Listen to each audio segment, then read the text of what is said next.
G'day, you're listening to the Virtual Staff Room, and this is episode 32, Be Very Afraid. Well, welcome once again to the Virtual Staff Room. My name is Chris Betcher. Thank you for joining us. My special guest in this episode is Professor Stephen Heppell. Stephen's from the UK and is a Professor of Education, was a classroom teacher and has been highly involved in the UK education system, and now basically gives a lot of advice to governments and other bodies about basically educational change. And I first heard Stephen speak when he did the keynote address for the K-12 online conference a couple of years ago, and since then I keep crossing paths with him in various things, and we've had a couple of exchanges on Facebook, and I've just been looking at some of his work. And one of the things I came across was a project he's been running for the last several years called Be Very Afraid. And Be Very Afraid is a chance for kids who are doing really interesting things using technology in their classrooms to get together once a year and have kind of a tech fest and basically show off the kind of things that they're doing. And as you'll hear in this episode, it's become quite a big thing. And people from government and education ministers and all sorts of highfalutin officials are now really keen to come along and be part of this Be Very Afraid project and just see what it is that kids are doing. I think my favourite part of this whole episode is when I asked Stephen about what it is that a teacher's role is in these sorts of projects, and his answer was that a teacher's job is to provide the kids with ambition, or an ambitious project, and to actually set a level of ambition or expectation, or set the bar very high for them to achieve. And I think that really aligns with the sorts of things that I believe. So I really hope you enjoy this episode, this interview with Professor Stephen Heppell.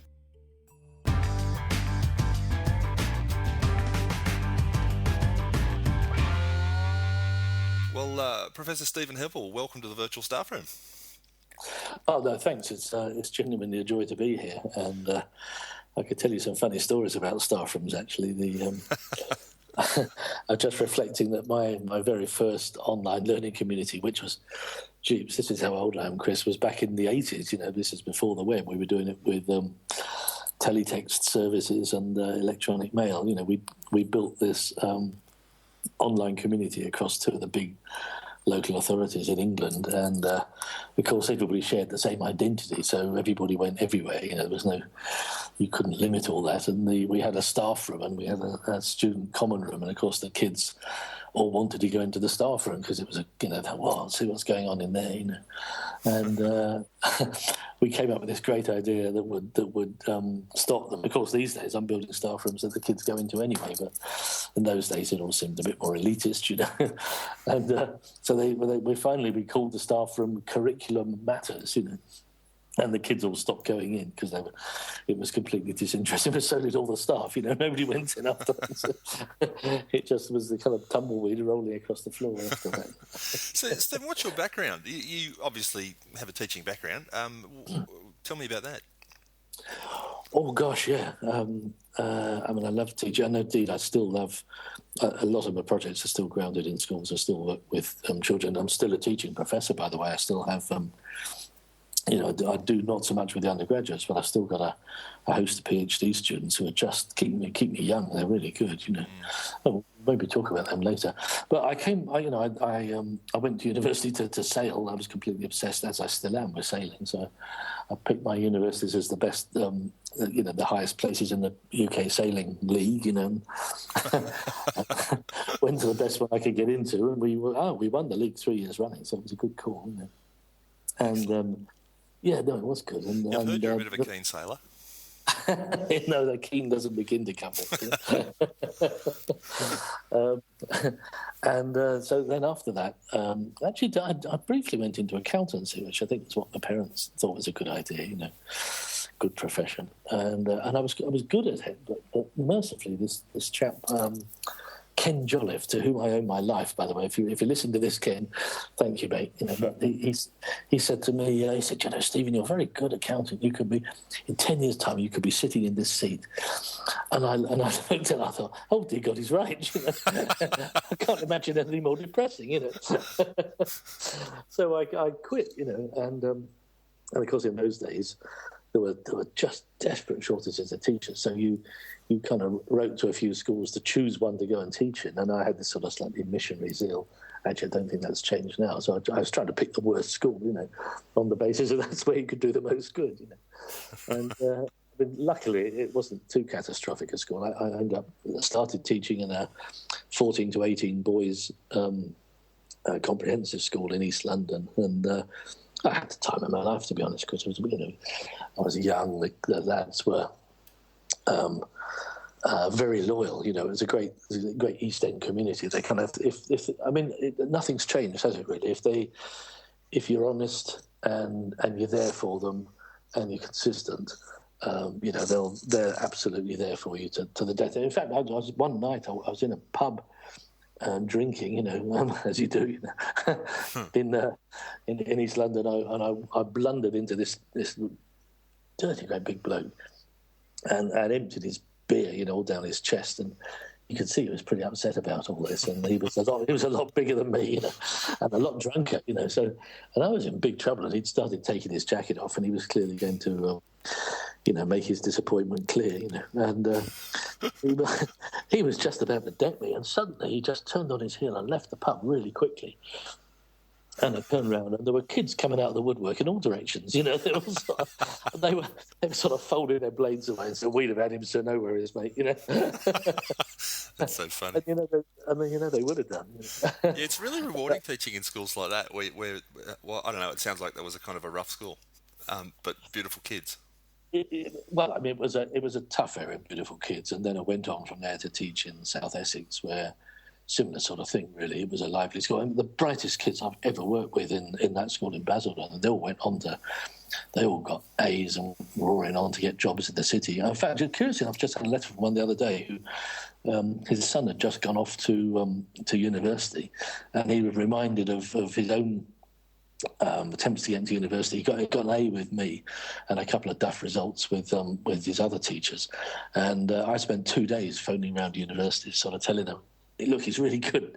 Don't go by his results. Go by what I tell you." And then Warwick took him, and he did really well there, and went on to be an investment broker, and no doubt is making good money. But it was his son going off to university that brought it all back to him in a lovely sort of way. So I think those memories go on. And then I went from there down into South London, which was also quite lively, actually. So I had a good old, more than a decade of really enjoyable teaching in lively schools in great communities.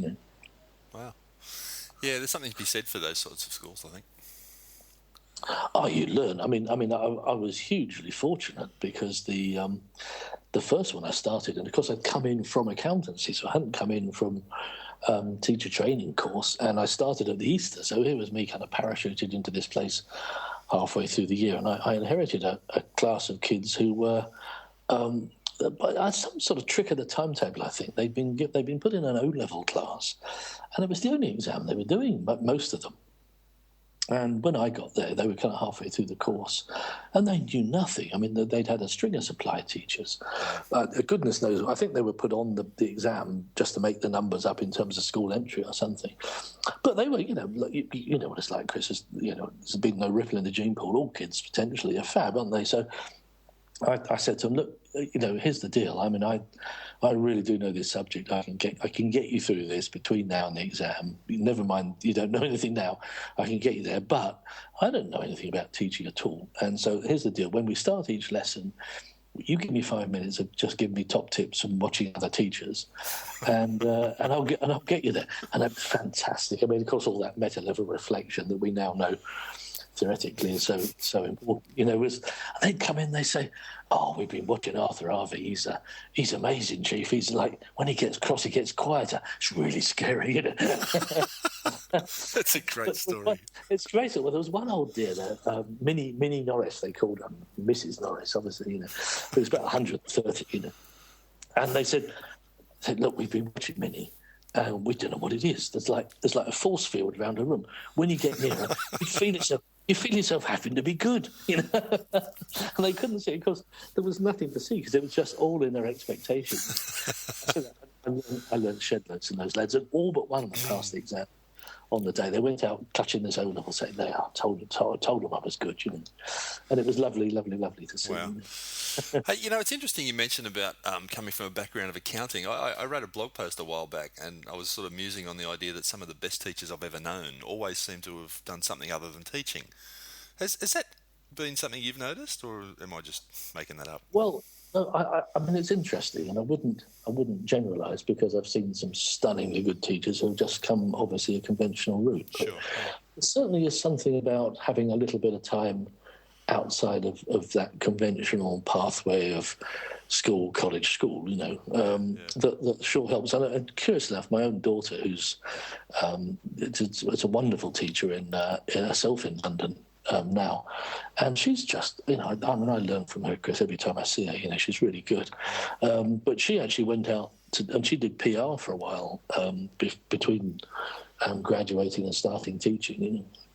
I think there was something in that sense of you get paid for running parties that was pretty attractive to her. But then she came to her senses pretty quickly, and she's been around, ICT and learning. I mean, literally from birth. I used to sort of wheel her through the bet show in a pram. So she knows a lot and knows a lot of people, and it's really good to see that bearing fruition. But maybe that little bit of time in PR has given her a real sense of perspective in terms of communication and knowing what's important, and she's really good at knowing when to panic and when not, really, which is a great PR skill, isn't it? Really. So, I think there's something in what you say. I do. Interesting. Well, these days, I mean, all the stuff I see from you these days seems to be working on some pretty incredible projects. And the one that I stumbled across the other day that got us talking today was the Be Very Afraid. But I'm guessing you've got lots of other things on the go as well. Oh, jeebus, yeah. I mean, Chris, I'm having the time of my life, really, and I'm not sure you should put that in the podcast because I'm not sure anybody's supposed to have this much fun. I mean, I've got to the point when I can do what I like. I mean, not that I've retired or anything, but there's more work out there than I can do. And people ask me to do things, and I can't begin to do all of them, so I get to choose. And Nice. it's really nice. I'm pretty rigid about. I keep about a third of my life.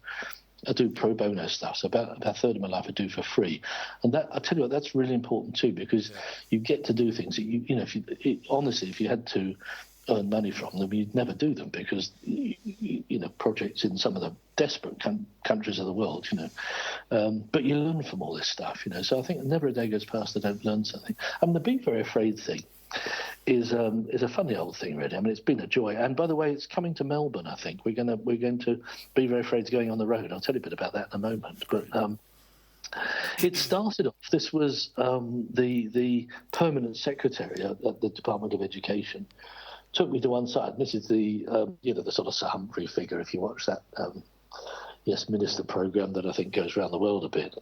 He's the man who reports to the minister. He took me to one side and he said, Stephen, I won't try and, Stephen, my boy, I won't try and do the accent, He said, basically, we've been putting technology into schools for quite a little while. He said, and this was, 8 years ago, something, maybe 9. He said, I'm not too sure what's actually happening. Why are we doing that? Is it just we're just getting shiny versions of lessons that So I said, look, I'll bring some children in, just regular kids. I'm not going to go to the superstar schools. You've got them, the exceptional schools. And I'll just go to regular schools that are doing very cool stuff. I'll bring them in. I'll sit them in a room. No formality to the thing. You just come round and talk to them about what they're doing. And so I did that. And the kids, of course, were, loquacious, and they were wonderfully articulate and incredibly ambitious for what they were doing. And I talked to him afterwards. I said, David, what do you think? And he said, frankly, my boy, I'm absolutely terrified, with a great smile on his face. So I said, well, I think it's a good thing for you to be frightened annually, really. So let's do this every year, and so that's where we are. And so the event, we have about 10 to 12 institutions from primary schools right through to undergraduates, and they come in the night before. We have a meal. It's all hosted in BAFTA, where our stars, all hang out. I'm so old now. I'm on the council at BAFTA. Can you believe? BAFTA awards last night. All the glamorous frocks all going down the red carpet. So it's a very exciting place for them to be. There's usually a few sort of lovers hanging out around the bar, and we have a meal, and I say, look, guys, all I want you to do is just talk, confidently about what you're doing, and we have an invitation-only audience. But I mean, this year, I think we had a lot of education ministers at this year as well. I think something like 80% of the world's population were represented by their education minister at Be Very Afraid. Really? So it's just a monster audience, And of course, they're completely unfazed by all this. They say, "So you're the minister from the Seychelles, are you? Right. Now, what do you know about Google? Let's just try and find out. Do you know about translation bots? Okay, let me come back a bit. So they kind of try and work out where they're. Wow. And so, just for the people who might be listening to this who aren't familiar with it, do you want to just give us a snapshot about what Be Very Afraid actually is? So, well, just to give you a few samples, really. I mean, I remember in the early days, we had a lot of kids doing cool stuff with mobile phones. So, we had one school sitting at a table saying, well, I mean, there was one, I think, in the second year, perhaps, where they'd been working with an author. The author was writing a book. The characters in the book, as it was being written, were talking to the children with a mobile phone, text messaging. The kids were replying to the characters. The kids, meanwhile, had a virtual space on a space station which was on the web, so they could sort of chase around the space station and what they were trying to do. Basically, there was a robot on the space station that had lost its memory, so it had about the understanding of a 3 or 4 year old child, and the kids were trying to teach it enough stuff to be able to save the day. That was really it was a nice project, and they were explaining this to people, and I remember there was one of the guys in fact, the bloke who was actually running the British Educational Suppliers Association. He's a lovely man. I remember him sitting there quite bemused as the kids were explaining all this. He was saying, and every time you get a message on your phone, it's from one of the characters in the book. And they would say, yes, of course, so carrying straight on, So early on, Chris, we had some nice projects where the children were using technologies. I remember there was a student, a university student, who'd built a kinetic sculpture of rods, sort of fiberglass rods, where each rod represented her friends and family. So each rod was a member, or was a friend, or a family member, or an acquaintance. And she'd captured for a quarter of a year every communication, every text message, every phone call, every letter, every conversation with them, put them all in the database. And the database was now driving this sort of kinetic sculpture. And she was describing it as though it was a garden that she was cultivating. She was cultivating her relationships with these different communities and saying, well, look, you can see I've been neglecting my aunties. They're all gonna, their rods aren't switching much. And over here, I've been over cultivating my friends, and they're all a bit hyper over here, and just extraordinary stuff. So in the early days, you got these really it was wow stuff. It was, you just looked at it and went, flipping heck, Now, is this showcasing what teachers are doing with the kids back in real classrooms, or where do these projects come from? Yeah, well, they're all in very real classrooms. I mean, none of them are special places, and they weren't sort of, they weren't national projects. This is just stuff that's happening in the classroom. But Chris, what's really interesting is, as time's gone by, when you listen to the language of the teachers have let go more and more. So that the last 2 or 3 years, the teachers are saying, there was one from Lambton School where the teacher's saying, Esther, the teacher, she's saying, this was the project. We wanted them to do something, communicating with other children elsewhere, and they thought it'd be nice to work out what a day in the life of other learners would be like. And so, we didn't have any equipment, so they said, let's get them to use mobile phones, and we got mobile phone messages from kids in, all over the world. They had kids in Somalia, actually, interestingly enough, and when you listen to the teacher, her voice, she keeps saying they, and this is what they, and they deserve. So there's a real sense that the teachers licensed the children to be brave with their learners and stood back. And the year after that, Kings Road Primary, I remember Jonathan, who was the teacher there, saying, we were using Google Earth in the classroom, and then I suddenly realised that the kids were doing some pretty cool stuff with Google Earth that we weren't using. So I talked to them about what they might do, and they said, well, we could put all these photographs, and why don't we build some panoramas and put them here, and his language is all of they. And also the children stop saying I and me, and they all talk about us, So you feel the kind of mutuality coming out of the classroom in a really strong sort of way. You know, teachers are still key to all this. So make no mistake. There's very few visions of this. You know, as I said, 20 years ago, a lot of people talking at a bus stop, you just get a gaggle, you parachute in a teacher, you get a seminar, you know. I mean, it's kind of interesting, you know? as I'm often accused of creating myself. You know? But the teacher's role, I think, has become... Now, what's been interesting now for Be Very Afraid is the wow takes longer now, because when the people see the kids working, they don't realise just how cool the work is until the kids start talking about it. You know, in other words, in the early days, the process was pretty obvious and people went, wow, you know, and the product was pretty cool. Now they see the product, but they don't begin to understand the process. It's only when the children start to articulate the process, then their jaws drop. And then they say things like, jeepers, you know, 3 years ago, this would have got you a degree, and they're talking to a bunch of primary school kids, you know. And then you get a real sense of just how autonomous this bunch are moving forward. So it's been pretty exciting, I think, you know. Not everyone is... You know, there's always some stars in Be Very Afraid each year, but you know, more than half of them are pretty breathtaking, I think, and that's exciting. You know. How long's it been running for now? It's nearly 10 years, isn't it? Yeah, it's just that we haven't quite done one every year. I mean, for example, we had one in January this year, and then we had one in December 2008. So we actually didn't have one at all in 2009. So yeah, it's been a decade, you know, and something that.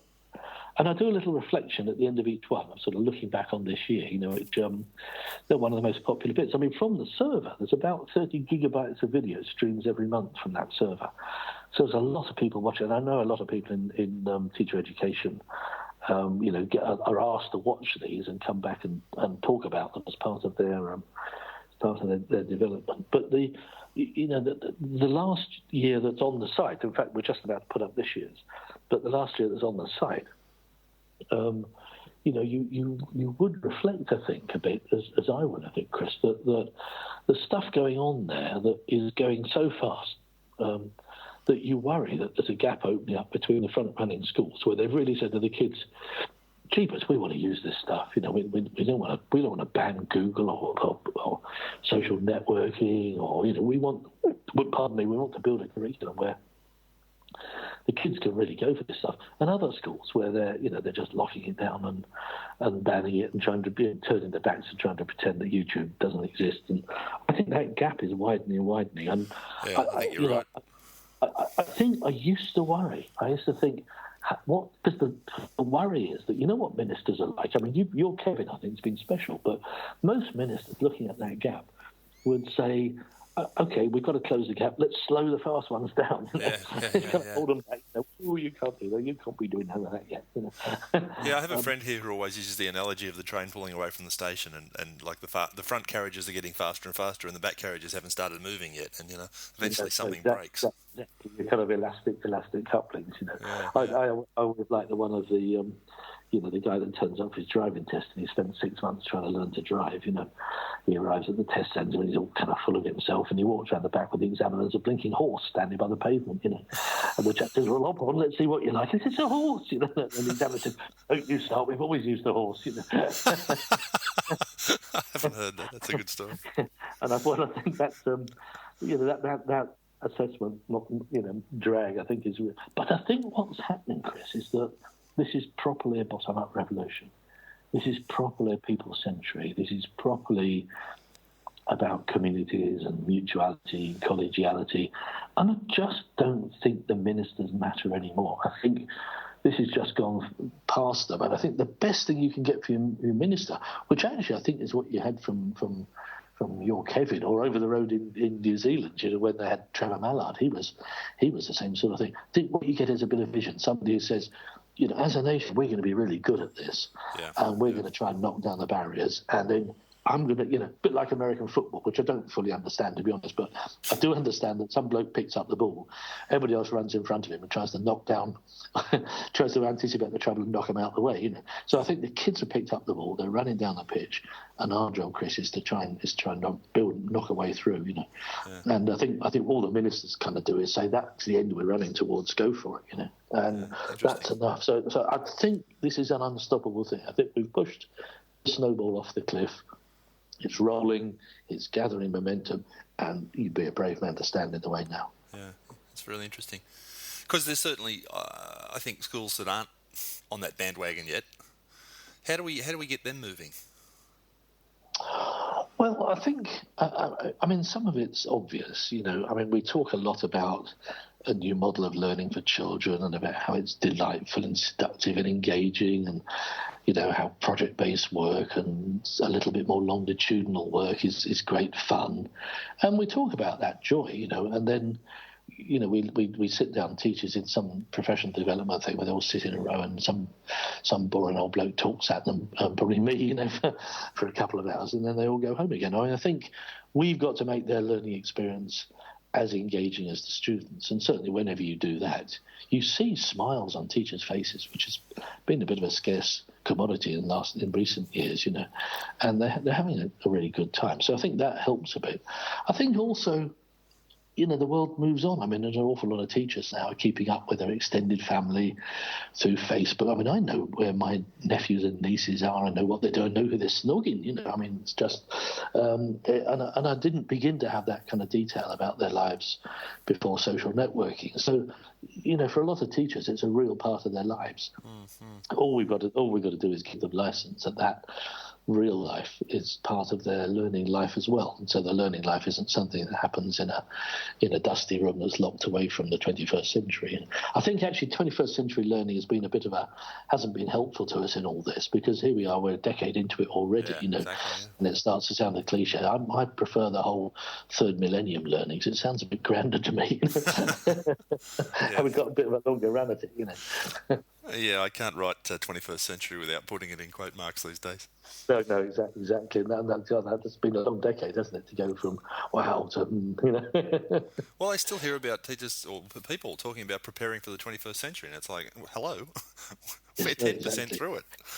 Exactly. And of course, for a primary school kid, this has been their century. They were born in it and they've lived in it. Yeah, Talk about getting ready for the 21st century. Exactly. It's wake up and smell the... But probably not coffee anymore, is it? That's not good for you. But, wake up and smell the little creature's pale ale. Yeah. Do schools apply to be part of BVA, or like how do you collect up the? Well, it's a completely random and unstructured process, and partly because it's not a competition. So we're not saying these are the best kids on the planet, and the winner is. It's not like the BAFTAs with an envelope at the end, and although we do give them all a prize, they get iPod Nanos or whatever, they get something pretty cool at the end just for being there. But so some of them write and say, look, because a lot of them know about it, obviously, and they say, look, I've got something pretty cool I'd like to show. And then, myself and others sit down, and what we're trying to do, Chris, is get a sense of what are the big things 2 years out. So it's really nice. So it was nice that schools showed off mobile technology before other schools started to embrace it. It's nice that sense of learning elsewhere, learning with others, global learning. 2 or 3 years back we were flagging that, and now it's never mind endemic, it's epidemic, And this year I think there was a lot of cloud-based stuff going on, of course, as you'd expect, the kids have discovered that they can real time chat to each other in different languages. I don't know if you've been into Google Chat in their mail service lately with the translation bots, but I type to you in English, you're Swedish, you get it in Swedish. You type to me in Swedish, I get it in English. So the kids are all over this sort of stuff. And typically, what you see in BVA this year, in 2 years' time, becomes mainstream in the forward running classrooms. Yeah, that's pretty much the thing. So we just try and make that representative, and then of course we try to be fair geographically and in cultural terms. We like schools with a lot of mixed race, mixed cultures in them. We like schools that are rural and urban. We like boys, we like girls, we like rich, we like poor. So we try and get a bit of a spread, Yeah, nice. What becomes the role of the teacher in a project like that? Well, I think at the beginning it was very much, particularly trying to get the hardware together. Just trying to get the resources and where do we find the stuff. And, I mean, there was one I remember 3 or 4 years from the start where they had a real issue with literacy in the school. I thought, how can we fix this literacy problem? And again, they found themselves an author who's this wonderfully dotty old chap, Stuart Ross, who's sort of writing away in a shed in his garden, and the kids all went to visit him and he told them about story writing, and then he sort of Skyped to them and read their plots and said, oh no, look, a good story, something, you set the scene and something happened and something happens as a consequence, a lot of shilly-shallying, there's some resolution, there's your story, that's pretty much every novel you've ever written, actually, if you've ever read it. And then he sort of helped them along with all that. But then the kids went off to this wonderful old, sort of 14th century building, and they turned up with cameras and phones and PDAs, and they went around working with the kids back in the school, taking pictures of the nooks and crannies, and so there was a whole gang of imaginative kids at school talking to the kids that were going around the building. You had this wonderful sense of a complex community, sort of building adventure together really in a lovely way. And Stuart was just beside himself with the joy of all this. It was just like, because the teacher had to set all that up. They had to find Stuart and they had to find the place and organise the kids. I think as time goes by, the role of the teacher is to be ambitious for the children, and to simply say, you could be so good, guys, and also to help them when they get, because the price you pay for ambition is they go to places and get themselves into trouble, I mean, do you remember in the old sort of logo days when they were sort of trying to get the robots driving around the floor, you thought this is a tough call for a 6-year-old, and the kids would sort of work out that they'd get a triangle and measure the inside angle and find it was 60 degrees, and they get the thing to turn left 60 degrees 3 times, and they didn't get a triangle, Yep. A smart teacher would look at it and say, well, inside angles, outside angles, let me talk to you a bit about that, So, teachers got to be ambitious for them, and then it's got to be able to intervene and unpack the kind of complicated places they get into by being ambitious. But that's way better than trying not to be ambitious so that they don't get into trouble in the first place, hasn't it? Yeah, that's great. I've always used the word expectation, but I think I like the word ambitious. That's much better. Yeah, no, the job of a teacher is to make their kids ambitious. And to be ambitious for them, I think, and ambitious for the community. I think that's. I mean, one of the projects I've got on, Chrissy. I mean, as you say, I've got a lot of stuff on at the moment, and which is a lot of fun. But I've found myself. I'm involved in the design of a lot of schools, and I was going to ask you about that. That's good. Well, you'll recognise my ones because they've got no corridors and they're big, agile spaces, and you can configure them quickly. And the kids are skipping around with smiles on their faces, and they get to school early. You can't get them out at the end of the day, so they're pretty much a standard sort of thing. But they're all constructed in different ways. But I've never had complete autonomy before, but a group of teachers approached me from Portland, which is down in Dorset on the south coast, curiously enough, where the sailing is going to be for the 2012 Olympics. So you can see, and because of that, of course, my daughter lives there. And her and a partner were both Olympic class sailors, so they live there, and thus my granddaughter, who is just 2, a little tiny thing, will go to the school. So they came along to me and said, look, we there's nothing wrong with the kids around here, and we've got some quite good schools, and they've been inspected as outstanding in some cases, but all good, But somehow the kids aren't getting to university, and something's kind of dampening their ambition. And maybe it's the community, maybe it's the kids, maybe it's something. So we want to start again, clean sheet of paper. Let's build a new institution. Let's really go for it. We want you to be the lead sponsor. Well, over here to sponsor an academy, you normally have to be a kind of carpet billionaire, or you have to be a sort of a hugely wealthy captain of industry. Well, I'm clearly none of those things, but the government were very kind to let me have a go anyway, which was nice of them, And So we're building this really interesting institution, which is a 0 to 21 plus institution, where you literally go in as a baby, and we're talking to. We've even set up a degree for mothers, or setting up a degree for mumology degree. Go to mumology.net if you listen to this. And so you go in as a baby, but you come out as a graduate. So you go in, you stagger in, you kind of crawl in at 0 and stagger out as a graduate at 21 plus. Without any phase break at all. You never stop being in your little home base, and you go right through with your gang of kids, and it's stage, not age. We're not going to, if anybody wants to go faster, we're not going to stand in their way. And you'd recognise it more as a cricket club or a swimming club or whatever, where you come in and you just chase after the role model of the older kids. You try and get there quicker than they did, and they take a real joy and pride in working with you and bringing you along.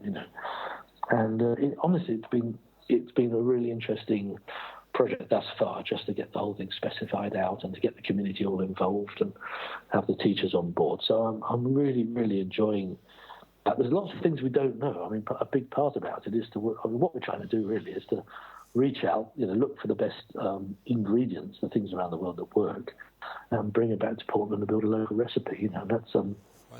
That's quite an exciting thing. So we're nicking ideas from everywhere, Australia included. I mean, the home bases, of course, you'd be familiar with in, Rees High School down in Tasmania and a dozen other places, So, best bits from everywhere. And let's see what works in Portland. But I'll tell you what, so we're going to go from, I think, bottom 20% to top 20%, we think, in 4 years. Very, very interesting. How do you work with the? The problem with innovation like that is always getting it to work in the framework, which is never designed to support innovation, and the school system typically requires a whole bunch of things from the students that sort of innovation. I don't know, how does it address the things that schools typically need to address? There's no doubt, just in passing, that the sheer job of filling in the forms has been horrendous. Absolutely horrendous, because the forms come with a set of assumptions that you're going to do it this way and this way and this way. So what do you write in this box and this box and this box? And we're having a cyclical leadership model. So each home base is led by a dean, who's in charge of the home base, with a vice dean, and then our institutional leadership will be drawn from those deans on a rotating basis, not automatically rotating. It won't be built on merit, but you'll have a go for 2 years, and somebody else will have a go. There's no box to put that in, and it's caused all sorts of mayhem. So I think actually getting it started has been the hard thing, just in sheer paperwork terms. But actually, secret knowledge is back to that ambition thing. The system is so unambitious for children. We've got so many kids that are coasting, or they're having a good time socially, but I'm not sure. I've been asking a lot of secondary age children lately, take the subject you're passionate about. At what age? You might reflect yourself, Chris, on this. At what age do you think you could have done that subject at university level? And I haven't had a kid said older than 16, and I've had kids said 9 and 10. It's a really interesting question, but the system says, "Oh no, you can't be doing that till you're a big person," And you'll remember maybe a teacher saying to you when you were a kid, "Look, I'm not supposed to tell you this yet, but I'm going to tell you now anyway." So it's like, wow, I've got the secret knowledge, I've got next year's knowledge now. Well, it shouldn't be like that. It should be. And of course, the trouble is with that the system is so unambitious that when you do it differently, the results are so good that you can deliver all the dull stuff that's expected of you and all the other stuff on top of that, Whereas, if you keep doing it the dull old way, the old 19th century way, no mind the 20th century way, you're really hanging on a cliff by your fingernails, and, and you're desperately trying to squeeze that last drop of productivity out of the model that's never going to come, is it, and it just gets easier when you're braver. It really is as simple as that. And of course, my model and everybody else's model of these sort of front-running places is that you couldn't begin to do it without the children. We've got kids all over Britain now who sit in classes and watch their teachers teach and feed back their observations to their teachers. You couldn't do it without the parents, and the kids spend 7/8 of their waking time with their parents, not with their school. So if the parents aren't part of this, and yet, you think there's parents all over Sydney. There's parents.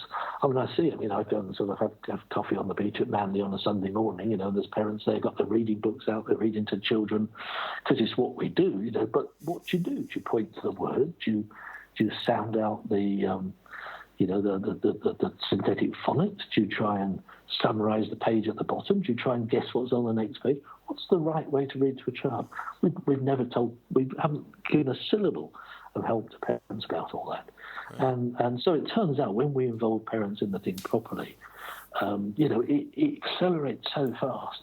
You think, geez, like when everybody gets off the bus and pushes, it gets out the mud real quick, doesn't it? That's wonderful. One of the other things I know you do a lot of is talk about the importance of architecture in the creation of some of these spaces, and the importance of building design and that type of thing. Well, it's not rocket science, is it really? Although I do think the architecture is a very complex thing. But honestly, if you just put kids in a row of cells and bells, and you keep blowing a whistle and expecting them to walk down a corridor, and I've seen so many new schools where a quarter of the budget, Chris, has been spent on building corridors. And then you say to yourself, what the hell good is a corridor doing in terms of learning? It just moves children around in a world where we know they're going to move less. That old industrial model of, keep them moving, don't let them focus on anything, which was the sort of 1970s production line. People building, what were they, Lancer cars or whatever they were back then for you, that mindless stuff is all gone, now, the mindless jobs are done by robots or they've been outsourced, and we want kids that can build better robots or manage outsourcing. That's a whole different story. So you don't get those kids by giving them 30 minutes and then stopping them just when they're getting going and making them do something else.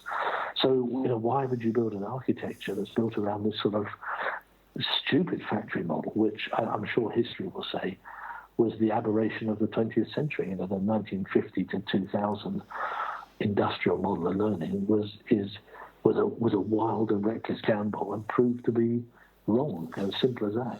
Isn't it amazing how much of our education system is based around the convenience of the timetable? Oh, sure, but and indeed the year. Over here, we have the long summer holiday. So because historically the kids took time off to get the harvest in, and that's where that all came from. Mm-hmm. Extraordinary stuff. To be honest, not a lot of our London kids are out picking the harvest these days in the summer, but we still send them away and just say, "Oh, come back in the September, lads." And it's stupid, So I do think that the first task is to look at what we do and critically evaluate it. You've got children sitting in a class, 28 of them, because they have to be born between 2 Septembers. There's no other reason. 2 January schools for you. There's no other reason for them being there at all, and that just won't do in a century where we need to be cracking on, But then it gets to be really interesting, and you start to realise that it's a very strange experience for a teacher to be locked in a room with 28 kids for their life. That's a bit odd, actually.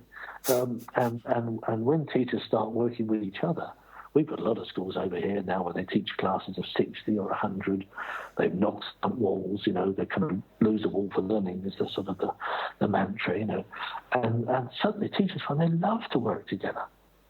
They really enjoy it. There's a kind of a camaraderie, there's a repartee, but also, that there's a specialism that, not everybody's good at everything. So you've got 3 people working through maths, the one that's really great at introducing geometry is up there at the front doing it, and the one that's really good at unpacking the misunderstandings is sitting there in the corner with just 8 kids, repairing the damage before they get too stuck. And it just absolutely works extraordinarily well. I was in one of those schools the other day just talking to a head boy and head girl of the school was divided up into communities, or what I call home bases. So I was head boy and head girl of one of them. And I said, what's working really well here? And the girl said, when I started here, I was just hopeless at maths. And these big classes gave me space and time to really catch up and get, tackle my misunderstandings. She just walked away with an A, so in 2.5 years, So the kids can feel the difference. And it's all about us being, braver, actually, about try new things and try new models. The scary thing, Chris, to be honest, is that almost everything works.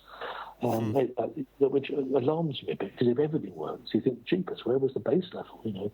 If absolutely everything succeeds. If you were trying to teach an Englishman to play cricket, which is a tough call, almost anything you could try with them would work. So the question would be, jeepers, what were we doing in the first place? Wow. Not very much, I suppose, is the answer. Wow, amazing. Actually, speaking of amazing, I guess we should start wrapping this up. But I was just going to ask you to just talk about some of the most amazing things you've ever seen your kids do. And I'm intrigued by that word amazing, especially because I had an experience recently where I had some teachers looking at things that, could be done with a computer and going, wow, that's amazing. And I thought, well, quite clearly that's not amazing. That just simple skill things that they were amazingly impressed by. And it struck me that if you have that sort of low standard of expectation, then that carries across to what you expect out of your kids. Yeah, no, well, you're absolutely right. And of course, people confuse.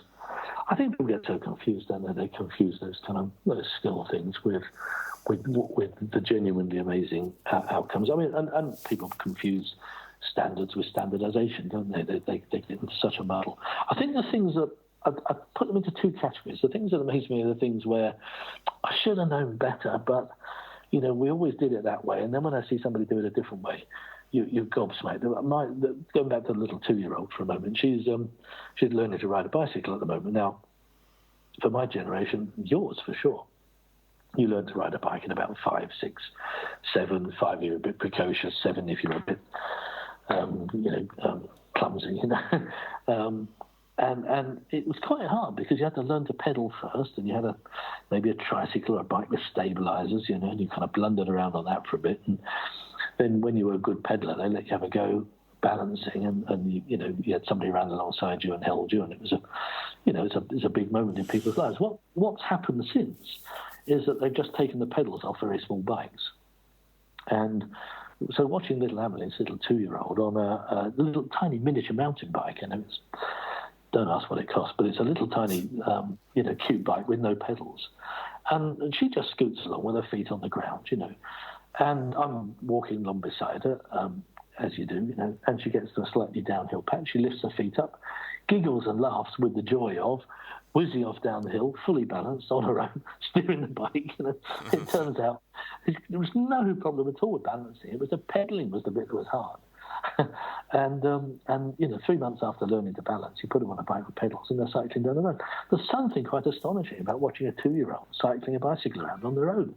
They're too small. It's just wrong, And so I think that is properly amazing because you are actually amazed. But all that's happened is, we did it the wrong way for so long. We're astonished to see how effective doing it a different way can be, So I think that gets me inside. You see that so often, That's interesting. But I think the other thing that just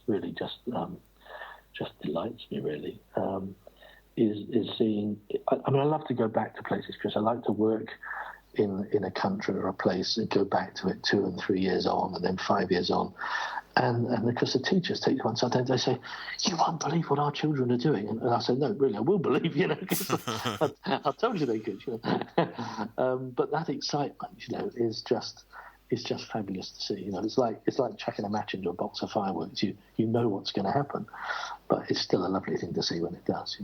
Wow, that's beautiful. Yeah, I like that. I have to make sure I spread that word. I like that a lot, about that idea of being.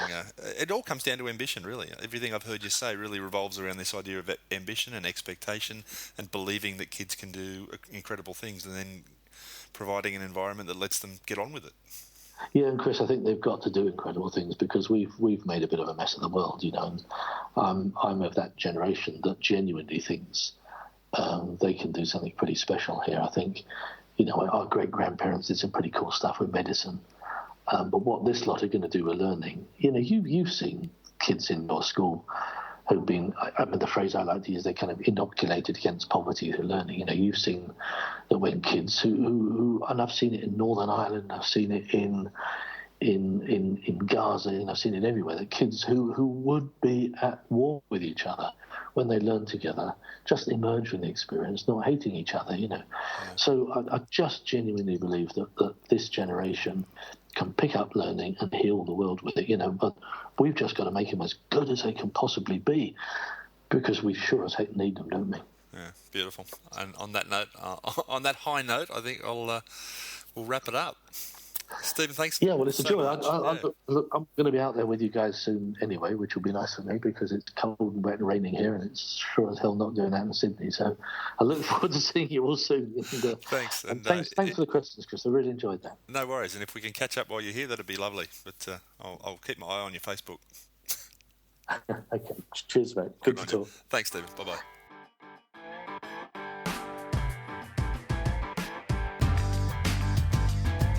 As always, you can find the show notes and other resources from this podcast and many others over at www.virtualstaffroom.net, and I welcome you to go there and download up other episodes and take a look at some of the other stuff that we've managed to do. Episode 32, I'm really quite pleased, never thought it'd get this far, and here we are. If you've got any comments, you can send them through the website. You've got any ideas for podcasts, by all means let me know. My name's Chris Betcher. You've been listening to The Virtual Staff Room.